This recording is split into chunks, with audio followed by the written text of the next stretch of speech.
ബഹുമാനിയായ വിധിയോക്താക്കളെ, പ്രബുദ്ധരായ ശ്രോതാക്കളെ, നിങ്ങൾക്ക് നമസ്കാരം. ഇന്നത്തെ ആധുനിക കാലഘട്ടത്തെ നമ്മൾ ഓരോരുത്തരെയും സംബന്ധിച്ചിടത്തോളം ഈ കാലഘട്ടത്തിൽ ജീവിക്കുന്ന നമ്മളെ ഓരോരുത്തരും ചിന്താവിഷയമാക്കേണ്ട ഒരു വിഷയത്തെ ആസ്പദമാക്കി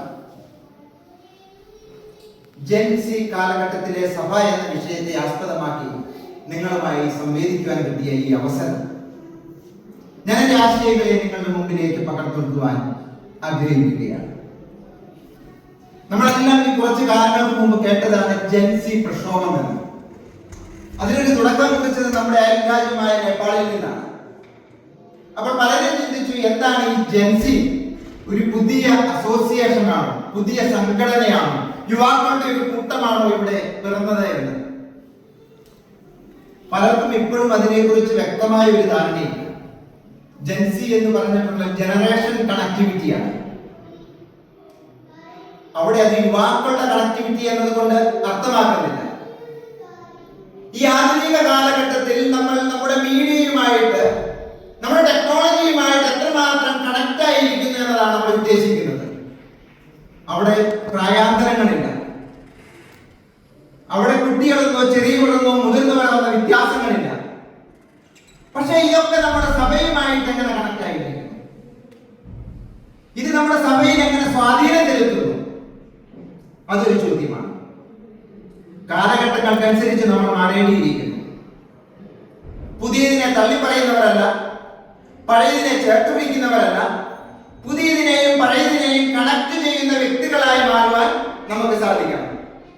നമ്മുടെ വിശ്വാസങ്ങളെ, നമ്മുടെ ചിന്തകളെ, നമ്മുടെ ജീവിതധാരകളെ ഒക്കെ ഇതുമായി കണക്ട് ചെയ്യുവാൻ വേണ്ടിയിട്ട് നമുക്ക് സാധിക്കണം.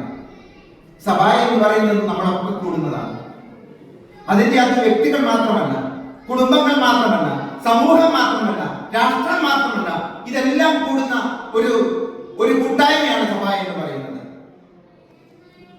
ഈ ജനറേഷന്റെ ടെക്നോളജിയുടെ ഇൻഫ്ലുവൻസ്, അതിന്റെ സ്വാധീനം നമ്മൾ വളരെ വ്യക്തമായി കണ്ടതാണ് നമ്മുടെ കോവിഡ് കാലഘട്ടത്തിൽ.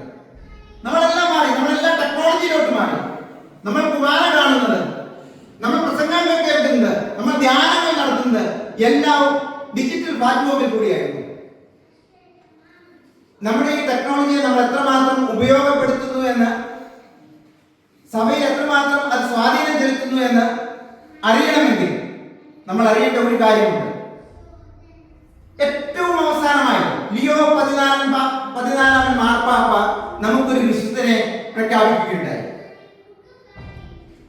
കാർലോ അക്യൂട്ടിസ്, 2006 മരിച്ച കമ്പ്യൂട്ടർ ബിരുദധാരിയായ ആ വിശുദ്ധൻ കാർലോ അക്യൂട്ടിസ്, സഭ ലിയോ 14 പാപ്പാപ്പ ആ കാർലോ അക്യൂട്ടിസിനെ വിളിച്ചത് ദൈവത്തിന്റെ ഇൻഫ്ലുവൻസർ എന്നാണ്. ഇപ്പോൾ നമുക്ക് മനസ്സിലാക്കാം എങ്ങനെയാണ്, എത്രമാത്രം നമ്മുടെ സഭയും ഈ ടെക്നോളജിയുമായിട്ട്, ഈ ജനറേഷനുമായിട്ട് ബന്ധപ്പെട്ടിരിക്കുന്നു എന്നത്. പക്ഷേ ഇതൊക്കെ ചിന്തിക്കുമ്പോഴും നമ്മൾ ഇതിന്റെ ഒരു മറുപുറവും കൂടി ചിന്തിക്കേണ്ടിയിരിക്കുന്നു. നമ്മുടെ യുവാക്കൾ, നമ്മുടെ കുഞ്ഞുങ്ങൾ ജൈവികമായ ഒരു പാതയിൽ നിന്ന് ഈ ടെക്നോളജിയുടെ പാതയിലോട്ട് വ്യതിചരിക്കുന്നുണ്ടോ എന്നുള്ളത് നമ്മൾ ചിന്തിക്കേണ്ടിയിരിക്കുന്നു. എന്താണ് നമ്മുടെ ജൈവികമായ പാത എന്ന് പറയുന്നത്? നമ്മുടെ വസ്തുതകളെ കാണുവാൻ വേണ്ടിയിട്ട്, നമ്മുടെ ആശയങ്ങളെ നമ്മൾ ആശയങ്ങളായി കാണുവാൻ വേണ്ടിയിട്ട്, നമ്മൾ ചോദ്യം ചെയ്യപ്പെടാൻ വേണ്ടിയിട്ട്, നമുക്ക് സഭയിൽ നടക്കുന്ന, അല്ലെങ്കിൽ നമ്മുടെ സമൂഹത്തിൽ നടക്കുന്ന തിന്മകൾക്ക് നേരെ കൈ ഉയർത്തുവാൻ സാധിക്കുന്നുണ്ടോ എന്നുള്ളത് നമ്മൾ ചിന്തിക്കേണ്ടിയിരിക്കുന്നു. കേവലം എഴുത്തുകൾ, മീഡിയയിലുള്ള എഴുത്തുകൾക്ക് അഭിനയമായി നമ്മുടെ ശബ്ദം ഉയരുവാൻ വേണ്ടിയിട്ട്, എവിടെ വർഗവാദം അവിടെ ഉയരണം കരങ്ങൾ, എവിടെ വനിതനാണോ ആദിമ അവിടെ ഉയരണം ശബ്ദം എന്ന ഈ ചിന്ത നമ്മുടെ പുതിയ ജനറേഷനും പഴയ ജനറേഷനും ഈ ടെക്നോളജിയിലൂടെ സാധ്യമാക്കുവാൻ കഴിയട്ടെ.